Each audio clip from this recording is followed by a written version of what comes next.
నేనన్నా మొగ్గా అనిల్ కుమార్ అన్న, రజక సంఘం అన్న, జాతీయ అధ్యక్షుడు అన్న. బాగున్నానన్న, మీరు ఎలా ఉన్నారన్నా?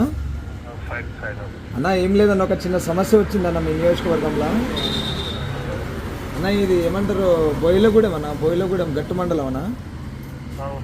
గట్టు మండలంలో ఈ ఏమంటారు వెంకన్న అని చెప్పేసి, షారప్ప వెంకన్న అని చెప్పేసి రజక సోదరుడు అన్న. వాళ్ళ ఇల్లు సిలిండర్ వేలి మొత్తం కాలిపోయిందన్న 3 రోజుల కింద.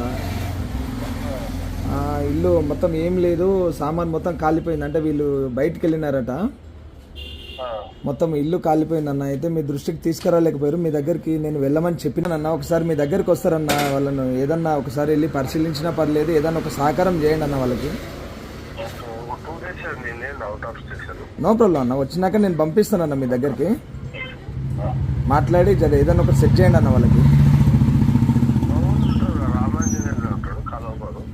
రామాంజనేయులకి కలవమని చెప్పాలన్నా. అన్న ఓకే అన్న, కలవమంటాను. మీరు వచ్చినాక ఒకసారి పంపిస్తానన్న. ఓకే, థ్యాంక్ యూ అన్న, థ్యాంక్ యూ.